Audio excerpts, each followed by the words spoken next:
이 말씀은 누가복음 24장 13절에서 35절까지입니다.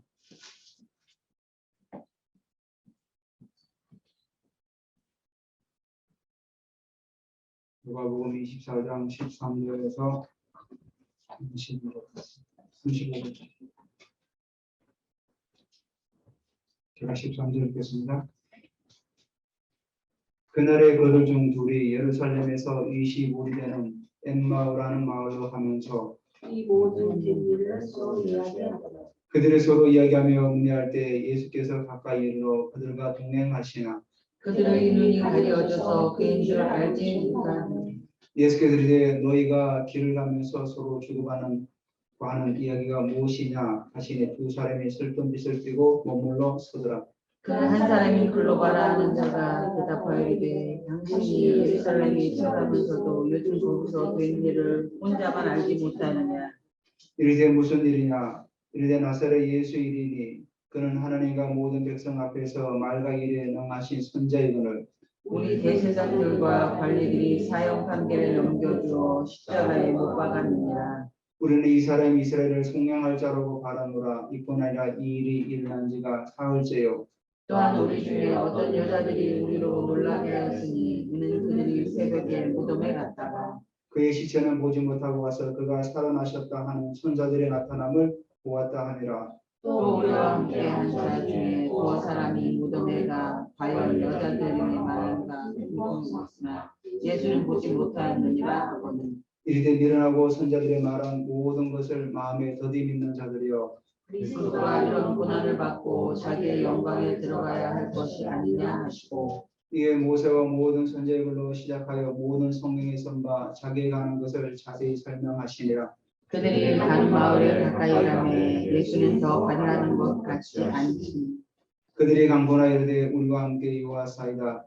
때가 저물어가고 날이 이미 거울 기울었나이다니 이에 그들과 함께 유하로 들어가시니라. 그들과 함께 음식 잡수실 때 떡을 가지사 축사하시고 되어 그들에게 주시니 그들의 눈이 밝아져 그인 줄 알아보더니 예수는 그들에게 보이지 아니하시는지라. 그들이 서로 말하되 길에서 우리에게 말씀하시고 우리에게 성경을 풀어주실 때 우리 속에서 마음이 뜨겁지 아니하더냐 하고 곧 그때로 일어나 예루살렘에 돌아가 보니 11 제자 및 그와 함께한 자들이 모여 있어 만약에 주께서 과연 살아나시고 시몬에게 보이셨다 하니라. 두 사람도 길에서 된 일과 예수께서 떡을 떼심으로 자기들에게 알려주신 것을 말하더라. 아멘.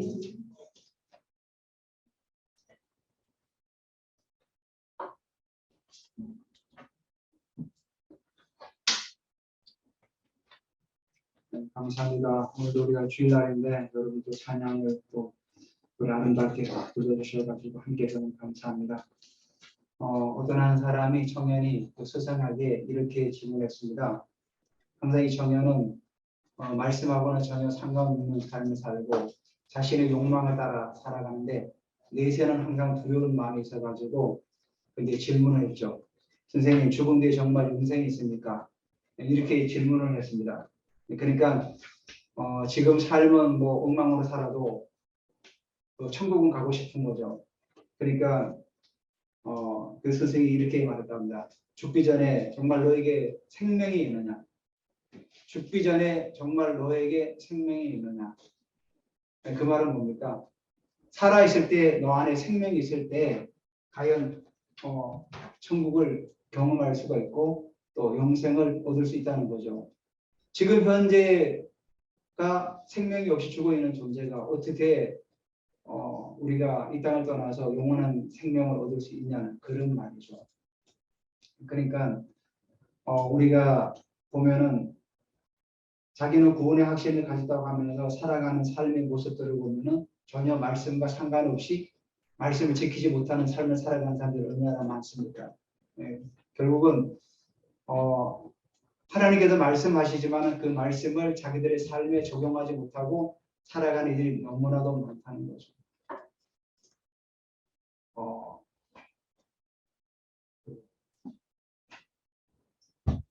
그러니까 사무엘 시대 때 사사 시대를 말하는 거죠. 사사 시대 때 실로에 최초로 이스라엘 정부가 들었습니다. 실로에 전번에 집사님께서 한번 질문하셨죠. 실로가 다 무너진다. 사실 그 실로가 이스라엘의 첫 번째 나라가 들어선 곳이 실로입니다. 그래서 거기에 법궤가 있고 성소가 세워지죠. 그렇게 건물로 세워지는 게 아니라 천막, 성소가 세워지는 게 실로죠. 그때 그 제사장, 사사시대 제사장이 누구냐면 엘리 제사장이었죠. 엘리 제사장. 엘리 제사장 그 밑에는 흠니와 비느하스의 두 아들이 있었죠. 성경에 보면은 제사장은 하나님 앞에 거룩하게 구별된 자를 세워야 되는데 엘리 제사장은 자신의 두 아들을 불량자를 제사장으로 세우게 됩니다. 사실 이건 엘리가 잘못한 거죠. 원래 제사장은 하나님 앞에 흠도 없고 거룩한 자로 제사장을 세워야 되는데 엘리가 자신의 두 아들을 그렇게 세웠던 거죠. 그러니까 그들이 제사장이 되어서 불량한 자가 된 것이 아니라 애초부터 불량자를 제사장으로 세웠던 거죠. 그는 세운 가운데서 있는데 전쟁이 나서 블레셋이 전쟁에 쳐들어오지 않습니까? 근데 패하게 되니까 흠니와 비느하스가 어떻게 합니까? 언약궤를 가지고 나가자. 그러면 우리가 전쟁에서 이기지 않겠냐. 그들이 생각하는 언약궤는 뭐였습니까? 한마디로 부적과 같은 거죠. 부적. 우리가 말씀을 지킨다고 하지만 부적처럼 여기는 경우가 많다. 이스라엘이 그 언약궤가 이스라엘 진에 들어올 때 그 성경에 보면은 진이 진동했다 그래서 백성들이 군인들이 막 열렬히 하나여가지고 그 백성들도 여호와의 언약궤가 한마디로 뭔가 부적처럼 여겼던 거죠. 부적처럼. 그러니까 우리가 이길 거라고 생각했는데 어떻게 됐습니까? 그날에 블레셋과 전쟁을 3만 명이 엎드려졌어요. 3만 명이. 그리고 언약궤는 블레셋에 뺏겨버렸어요. 처참한 결과를 맞은 거죠. 흠니와 비느하스도 전쟁통에 죽어버리게 됐어요. 그리고 자신의 아내가 아기를 놓다가 그 아내도 죽어버렸어요. 그래서 죽을 때 이런 말을 남겼죠. 영광이 이스라엘에서 떠갔다. 그래서 그 아이 이름을 이가봇이라 하죠. 그리고 엘리 제사장은 그 소식을 듣고 넘어져서 목이 부러져서 죽어버렸어요. 그러니까 그 엘리 시대 때 실로의 최초로 이스라엘 정부가 섰지만은 하나님 말씀을 부적처럼 여기고 살았던 그 시대 사람들이 다 무너지고 말았던 거죠. 자, 그렇게 해서 블레셋이 그 언약궤를 가져와서 어디다 두죠? 다곤 신상이 자기들의 신상 앞에 두죠. 그건 뭐죠? 전리품이죠. 우리 신이 이겼다. 그래서 자기들 다곤 신상 앞에다가 그 언약궤를 갖다 바치는 겁니다. 근데 다음날 아침에 보니까 그 다곤 신이 자빠져 있는 거예요. 왜 이러지? 다시 세워놨어요. 다음날 가니까 이제는 팔다리 목이 다 부러져가지고 널브러져 있는 거예요. 그 언약궤 앞에. 그러니까 이게 뭔가가 우리가 잘못한 거야. 그리고 언약궤를 다른 데로 옮기죠. 옮기는 거 어떻게 하죠? 그 백성들이 독종이 걸려가지고 난리가 아닌 거예요. 그러니까 사람들이 막 얘기하는 거죠. 그 제발 좀 보내라. 보내면 우리가 살 게 않냐. 그러니까 블레셋의 족장들이 얘기하죠. 이게 하나님으로부터 왔는지 아니면은 우연의 일치인지 우리가 알지 못하니까 금방 젖된 소 두 마리, 암소 두 마리를 새 수레를 만들어서 언약궤를 거기 싣고 베세메스를 보내자. 자, 어미소가 한 번도 멍에를 매지 않았기 때문에 멍에를 매지 않은 그 소가 제대로 가겠습니까? 아파서 멍에를 한 번도 안 맸기 때문에 돌아가. 그리고 젖을 금방 됐기 때문에 모성 본능이 있기 때문에 새끼에게로 돌아가려고 하는 본성이 있는 겁니다. 근데 그 베세메스 길을 암소 두 마리가 새 수레에 싣고 울면서 소가 멍에를 처음 맸으니까 얼마나 아프겠습니까? 울면서 오짱 가는 거예요. 한 번도 돌아보지 않고. 아, 그러니까 블레셋 사람들이 얘기하는 거죠. 아, 이게 하나님께로부터 일이 일어났구나. 그래서 베세메스 사람들이 그것을 그 언약궤가 오니까 얼마나 좋아했습니까? 근데 그 사람들이 언약궤를 쳐다보자마자 모조리 다 죽어버려요. 그러니까 이 베세메스 사람들이 그 언약궤를 기럇 여아림으로 보냅니다. 그래서 아비나답의 집에 그걸 두죠. 그리고 거기서부터 70년 동안 그 아비나답의 집에서 언약궤가 머물러 있어요. 제가 이렇게 뭐 소론을 쭉 길게 하는 이유가 있습니다. 나중에 70년이 지난 다음에 다윗이 정병 3만 명을 끌고 그 기랴 여림에 있는 그 아비나답의 집에 그 언약궤를 메어 오려고 갑니다. 성경이 분명히 사무엘상 6장 4절에 보면은 6장 1절에부터 보면은 분명히 다윗은 언약궤를 메어 오려고 해서 거기를 갑니다. 자, 근데 그 아비나답의 아들 엘리야살과 그 손자 그 우사와 아효가 이제 그 언약궤를 돌보고 있었던 겁니다. 분명히 다윗은 언약궤를 메어 오려고 다 준비해서 갔는데 우리가 한번 성경을 한번 찾아보죠. 한번 보는 게 사무엘하 6장. 사무엘하 6장을 한번 보시겠습니다.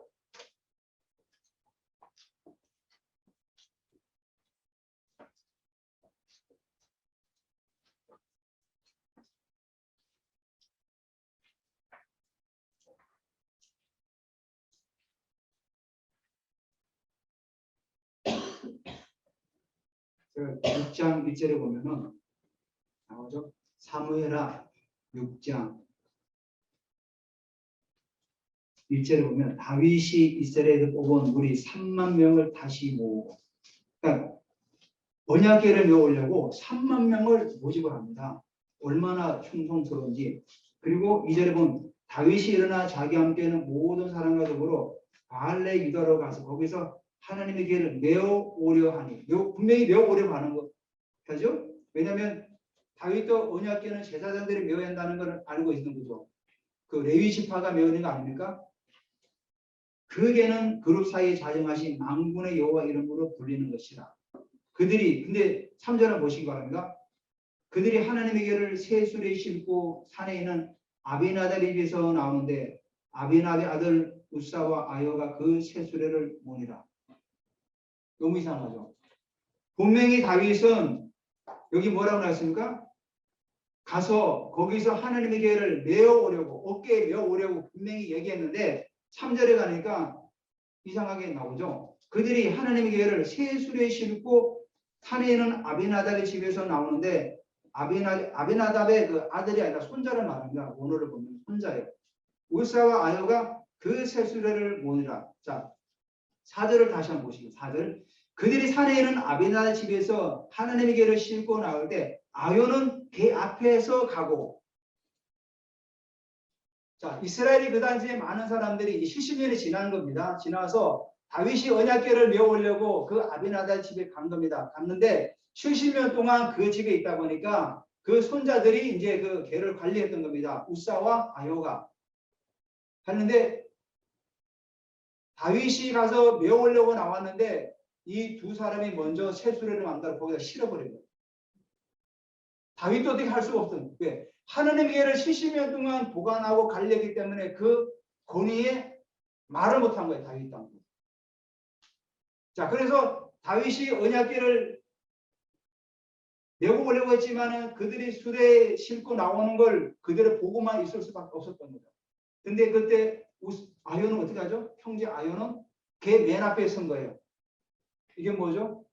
내가 지금까지 언약궤를 관리했어. 맨 앞에 선 거예요.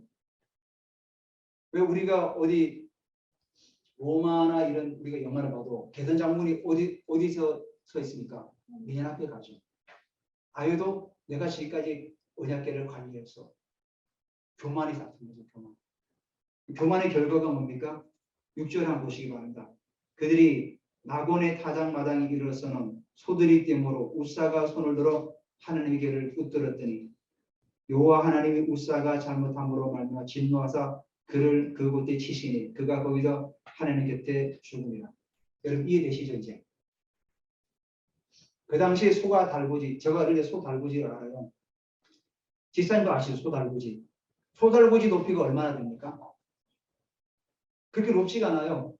바퀴가 한 뭐 1m 정도, 뭐 1.5m 정도 되지만 바퀴 반에 이제 그 발판이 있잖아요. 그러면 보통 한 60cm, 70cm도 바퀴 되잖아요. 그리고 언약궤가 높이가 한 1m, 높이가 한 60m, 60cm, 길이가 한 1m밖에 되지 않아요. 그렇게 크지가 않아요. 그러면 그 60cm, 그러니까 한 1m 정도 되면은 사람이 보통 1m 뭐 50, 60, 70대까지 옛날 사람도 충분히 내려다볼 수 있는 위치라는 거죠. 그 소각된다고 해서 그 언약궤가 떨어지고 그러지가 않다는 거죠. 그 우사가 어떻게 합니까? 그 언약궤를 잡은 거예요. 여러분 여기 보면은 손을 들어 하나님의 길을 붙들었다 이 말씀 나오잖아요. 그 붙들었다는 의미가 자기 소유물을 붙잡을 때 쓰는 그 언어예요. 언어가. 결국은 우사가 죽게 되는 거죠. 그러니까 이 정황을 보면은 우리가 우사가 왜 소가도 잡는 게 당연히 잡아야 될 거 아니는데 이런 배경 때문에 하나님께서 우사를 치신 거예요. 그러니까 하나님의 말씀을 부족처럼 여기고 하나님의 그 언약 기회를 자기 것이 마냥 자기 소유인 양 마냥 그렇게 자랑했던 그 형제들은 결국은 죽게 되는 거예요. 아요는 어떻게 되는지 성경에 나와 있지 않기 때문에 말은 못하지만은 그 어떤 형제가 죽은 걸로 인해 가지고 아요도 이제 못 돌아가겠죠. 바로 하나님 말씀을 부족처럼 여기고 그냥 그렇게든 지키지 못한 삶을 살을 때 결국 이런 비극을 초래하게 됐던 거죠. 자, 오늘 우리가 다시 본문으로 들어갑니다. 24장에 엠마오로 가는 두 제자가 있었습니다. 이 두 제자 이름은 한 명은 나중에 글로벌하고 나오게 되는데 이 두 제자는 예수님의 12제자 중에는 들지 않았고 아마도 70인 제자 중에 들지 않았나 그렇게 생각이 됩니다. 그래서 나중에 예수님께서 승천하실 때 그 120명이 보지 않습니까? 500명이 봤지만은 마가다락방에 모인 사람은 120명밖에 되지 않거든요. 그러니까 380명은 이제 다른 데로 가버리는 거죠. 120명만 주님의 약속을 기다렸던 사람들이죠. 아마도 그 중에 있었던 사람 같아요. 그들이 이제 예수님이 십자가에 죽으시고 험하게 죽으니까 예루살렘에서 그 약속을 있으라고 한 약속도 잊어버리고 가는 거죠, 지금. 엠마오라는 거리로 가고 있는 거죠. 근데 참 제가 이 엠마오라는 그 이름 지명을 제가 주석을 보니까 거기가 엠마오라는 지명이 어떤 지명, 그 지명의 뜻이 뭐냐면 따뜻한 온천, 뭐 샘물, 뭐 이런 의미를 가지고 있어요. 그러니까 이들이 엠마오로 걸어가고 있었지만 그 엠마오라는 지명이 참 특이하게도 뭐 영원한, 뭐 어떤 뭐 온전한 뭐 이런 뜻이 있는 거예요. 그리고 거기가 샘물, 따뜻한 온천 그런 의미를 가지고 있는 거예요. 아마도 이들이 그 엠마오로 가고 있었지만 하나님께서는 그들을 회복시키는 의도가 있었던 것 같아요. 근데 이들이 성경이 뭐라고 하죠?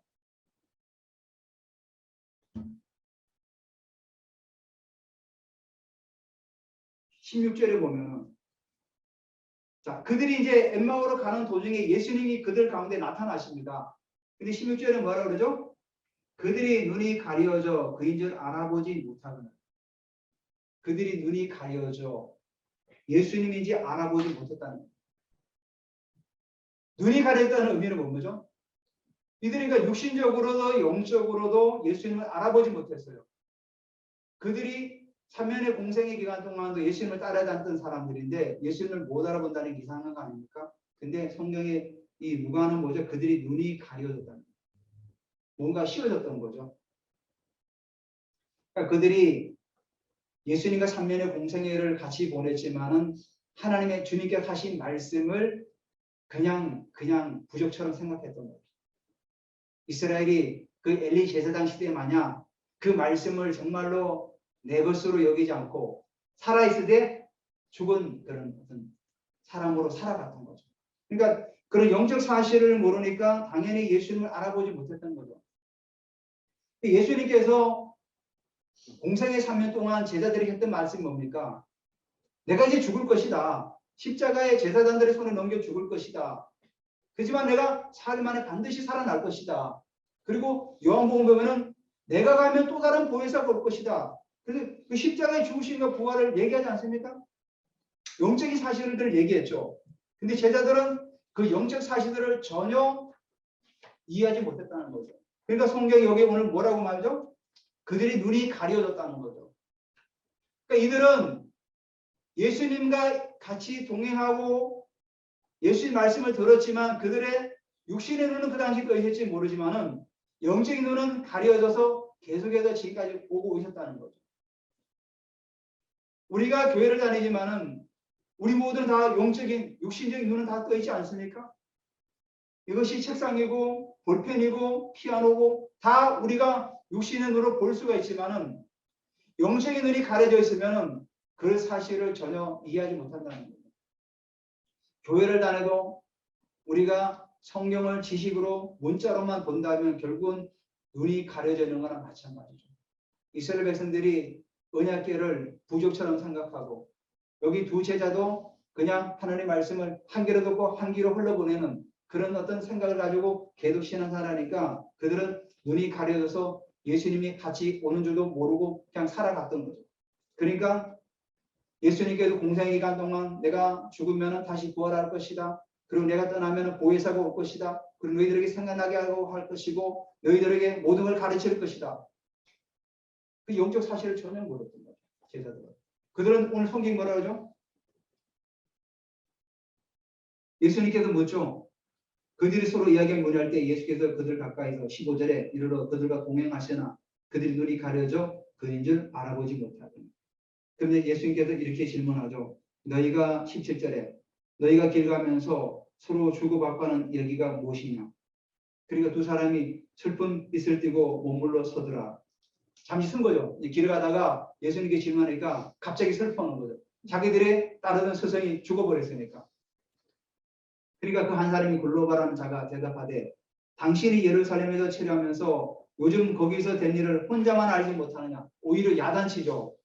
지금 예루살렘에는 모든 사람들이 엄청난 인파가 오지 않았습니까? 6월절 때문에 각지에서 디아스포라들이 와가지고 6월절 그 이제 행사를 치르고 절기를 지키기 때문에 수많은 사람이 왔는데 왜 너 혼자만 알지 못하냐? 그러니까 이 두 사람은 아마도 그 디아스포라 중에 한 사람이거나 아니면 지방에서 와서 예루살렘 잠시 머물면서 있지 않았나 그렇게 생각한 거죠. 그러니까 예루살렘에 체류하면서 일어난 일을 너 혼자만 왜 알지 못하냐. 오히려 야단을 치는 거죠. 그러니까 예수님은 모른 척하면서 그래 무슨 일이냐. 그러니까 이 사람들이 이제 얘기하는 거죠. 나사렛 예수의 일이니 그는 하나님과 모든 백성 앞에서 말과 일에 능하신 선자이거늘 우리 제사장들과 관리들이 사형 판결을 넘겨줘 십자가에 못 박아내리라. 그러면서 21절에 뭐라고 하죠? 우리는 이 사람이 이스라엘을 속량할 자라고 바라노라.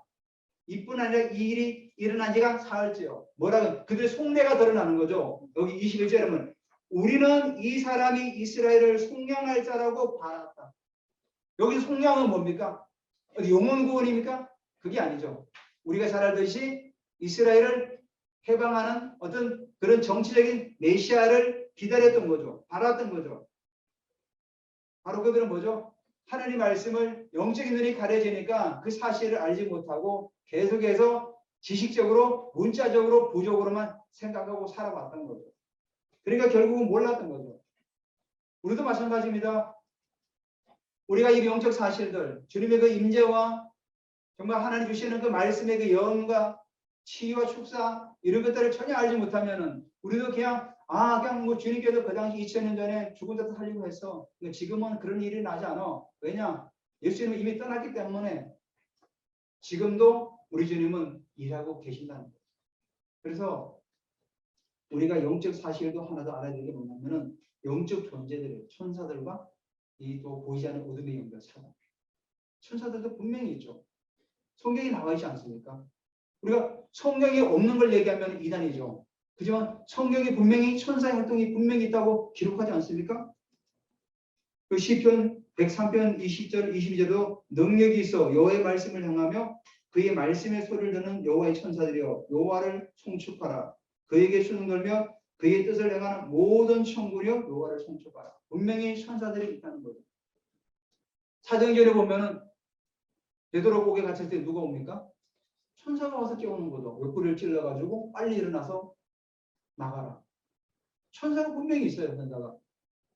이 시대도 하나님께서 천사를 통해서 일하시고 계시는 거죠. 다만 우리가 그 천사를 보지 못하기 때문에 그런 거죠.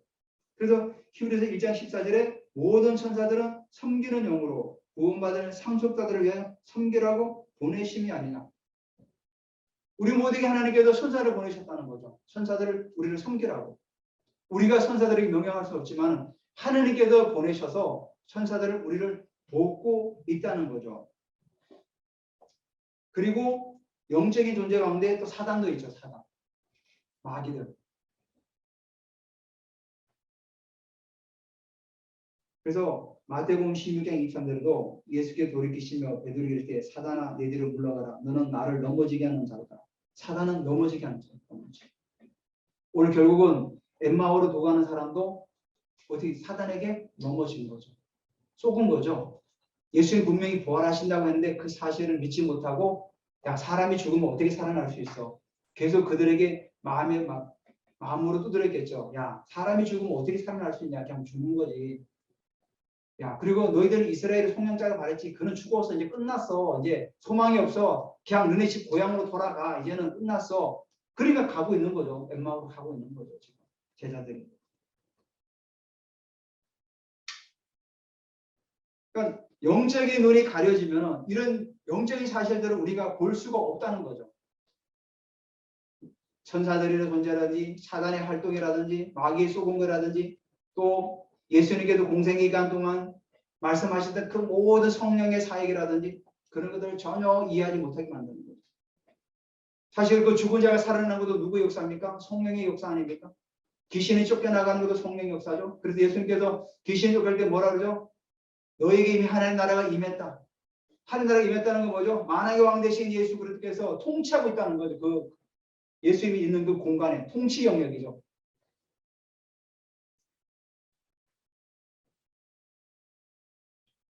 그러니까 예수님께서 뭐라고 말씀하시죠? 25절을 보시기 바랍니다. 미련하고 선제들이 말한 모든 것을 마음에 더디 믿는 자들이요. 여기 뭐랍니까? 미련하고 선제들이 말한 모든 것을 마음에 더디 믿는 자들이요. 어쩌면 우리도 미련할 수도 있죠.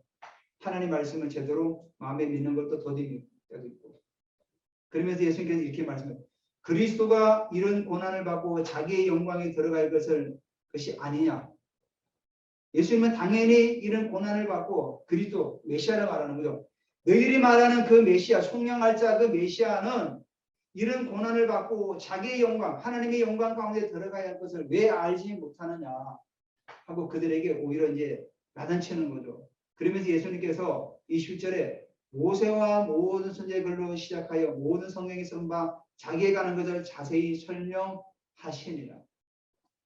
그래서 예수님께서 그 두 제자에게 성경 공부를 시킨 겁니다. 지금 여기 나오죠. 모세와 모든 선지자들로 시작하여 모든 성경에 쓴 바 자기에 관한 것을 자세히 설명하시라. 모세는 뭐죠? 모세오경을 말하는 거죠. 모세오경을 말고 선지자는 말하죠. 선지서를 쭉 얘기하는 거죠.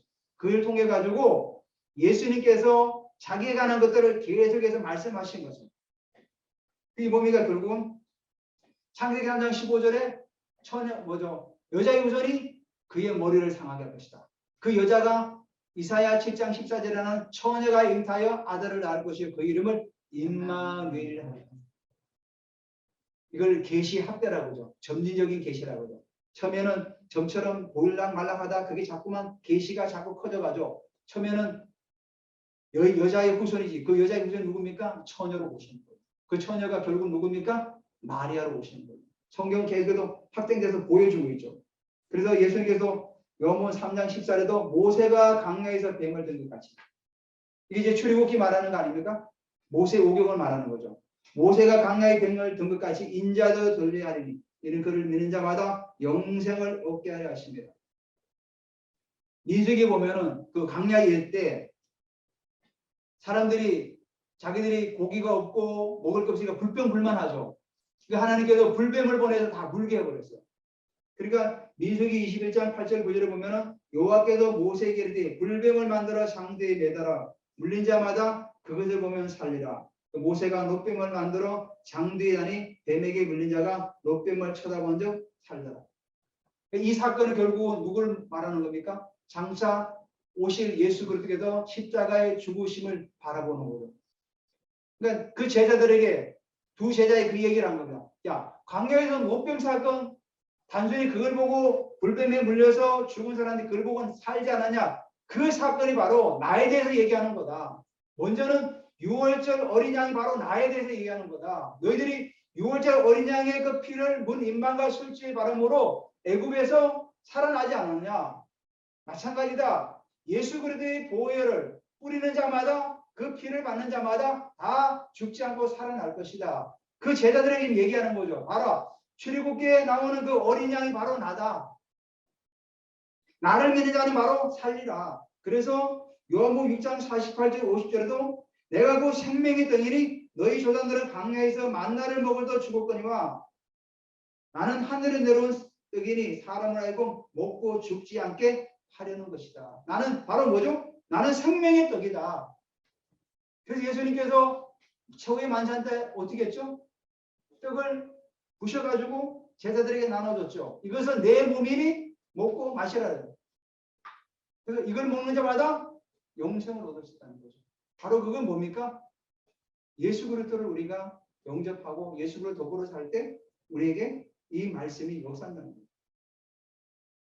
그러니까 이 제자들은 하나님 말씀을 조금씩 깨닫기 시작한 거죠. 예수님께서 직접 성경 공부를 하셨으니까 직접 성경 공부를 해서 이 제자들을 붙들어 가니까 그들이 드디어 깨닫기 시작해 나가는 거예요. 그래서 31절에 보면은 그들이 눈이 밝아져 그인 줄 알아보더니 예수는 그들에게 보이지 아니하시더라. 그럼 32절에 뭐라고 합니까? 그들이 서로 말하되 길에서 우리에게 말씀하시고 우리에게 성경을 풀어주실 때 우리 속에 마음이 뜨겁지 아니하더냐. 드디어 성령께서 그들의 심령 가운데 불로 임하신 거죠. 그러니까 그들이 이제 깨닫게 됩니다. 하나님 말씀을 차근차근 풀어주니까 그 말씀이 그들의 심령에 잘 박힌 것처럼 내려가니까 거기에 영광이 걸리기 시작한 거죠. 다시 말해서 성령께서 그들의 심령 가운데서 임하니까 그들이 마음이 뜨겁게 되는 거죠. 우리가 아무리 성경을 읽어도 성령이 조명하지 않으면 깨달을 수 없지 않습니까? 그러니까 예수님께서 그 말씀하시니까 성령께서 그 마음의 문을 여셔서 깨닫게 하신 거죠. 그러니까 그 말씀을 들을 때 우리 속에서 뜨겁지 아니하느냐. 드디어 이 제자들이 뜨거움을 받은 거죠. 불을 받은 거죠. 한마디로 불을 받은 거죠. 그래서 영안이 열리게 된 거죠. 영안이 열리게 된 거죠. 우리가 이 영안을 들을 때 가장 중요한 게 뭐냐면 우리가 예수님과 깊은 교제가 있습니다. 깊은 교제가 뭡니까? 말씀을 깊이 있게 보기도 하고 읽기도 하고 또 기도하기도 하고 묵상하고 이럴 때 주님과 깊은 교제가 되어지는 거죠. 아니면은 결국은 우리가 이런 주님과 깊은 교제가 없으면 결국 우리는 바리새인처럼 살아갈 수밖에 없습니다. 여러분 바리새인이 성경을 얼마나 많이 알았습니까? 바리새인만큼 성경을 많이 아는 사람은 없어요. 근데 그 바리새인들은 그 말씀을 지식으로 부족처럼만 여기는 거죠. 그 말씀이 그들의 심령 가운데서 불처럼 임하고 그 말씀을 정말 살아내려고 몸부림치지 않았다는 거죠. 형식적으로. 그래서 예수님께서 바리새인들 향해서 뭐라고 했죠? 외식하는 자들아, 제발 좀 거칠게 좀 형식적으로 살지 말고 정말 말씀을 좀 말씀대로 좀 살아가라. 그들에게는 말씀이 그들 가운데 역사하지 못했던 겁니다. 그들 가운데 말씀이 역사했다면 예수님을 십자가에 죽이지 않았죠. 왜냐하면 구약성경이 분명히 그렇게 계시되지 않았습니까? 오늘도 예수님께서 모세와 선지자를 통해서 자기가 하는 것들을 자세하게 얘기하지 않았습니까? 그들이 그 풀어줄 때 그들의 심령은 뜨거워져가지고 와 정말 맞구나. 구약에서 얘기되었던 그 메시아가 바로 예수님 맞구나. 그럴 때 우리 마음이 뜨겁지 아니하더냐. 그 길로 곧장 예루살렘 돌아가지 않습니까? 그 제자들 두 명이 마음이 뜨거워지니까. 근데 그 뜨거워지기 위해서는 예수님과 깊은 교제가 필요하다는 거죠. 예수님과 깊은 교제는 내가 말씀에 깊이 묵상하고 그 말씀을 읽고 말씀 속에서 내가 살아가려고 우리가 몸부림치는 거죠. 그런 단계가 없을 때는 결국 우리가 영안이 열릴 수가 없다는 거죠. 영안이 열리는 것은 어느 날 갑자기 뭐 뿅 하고 나타나는 것이 아니라 우리가 말씀을 깊이 연구하고 말씀을 더 깊이 보고 묵상하고 기도 가운데서 그런 가운데서 우리가 영안이 열리게 되는 거죠. 그래서 제가 늘 말씀드리지만 우리가 예배가 너무 중요하다. 일주일에 드리는 1시간 예배에 우리가 하나님의 말씀을 우리가 정말 뜨겁게 받기로 원합니다. 물론 저는 예수님은 아니죠. 우리가 목자당의 예수님의 우리 다 제자들이죠. 저희가 위임 받아서 하나님의 말씀을 같이 나누는 거죠. 그래서 같이 나누고 우리가 또 나눌 때 우리 마음이 뜨겁고 말씀대로 우리가 살아야 되는구나. 그렇게 살아가야 되는구나. 그래서 이 두 제자는 그 주님의 말씀을 다 풀어서 설명하니까 그들이 이제는 정말로 그 말씀이 우리 안에서 역사하는구나. 우리가 살아가면서 우리가 얼마나 바쁩니까? 때로는 일터에서 야근도 해야 되고 또 여러 가지 일도 많지만은 우리가 이 하나님 말씀을 읽고 묵상하고 이런 일에 기울여하지 말라는 거죠. 우리가 이런 일에 기울여할 때 결국 우리도 말씀이 그냥 문자적으로 지식적으로 부유처럼 될 수가 있다는 사실입니다. 그래서 이 디모데자는 말씀을 듣고 뜨거움을 통해 가지고 다시 예루살렘에 돌아오지 않습니까? 33절 보니까 그때로 일어나 예루살렘에 돌아가 보니 열한 제자와 및 그들 관계자들이 모여 있어 말하기를 주께서 과연 살아나시고 시몬에게 보이자는 한지라. 두 사람도 35절에 길에 다니다가 예수께 떡을 떼심으로 자기들이 알려주신 것을 말하더라. 간증할 수가 있어요. 예수님께 나의 삶 가운데 이렇게 행하셨습니다. 바로 간증도 사실은 예언입니다. 예언. 내 삶 가운데서 이렇게 행하셨기 때문에 그것도 우리가 예언이죠. 예언은 뭐라 그랬죠? 덕을 세우는 거예요. 덕을 세우는 거예요. 오늘 우리가 엠마오로 가는 그 두 제자가 영안이 열리는 그런 은혜가 있었던 것처럼 우리의 삶에도 육신의 눈뿐만 아니라 영안이 열려서 하나님의 그 신비로운 세계를 바라보고 영적인 눈이 열려서 정말 우리가 마음의 뜨거움으로 살아가시는 여러분 되시기를 주님의 이름으로 축원드립니다.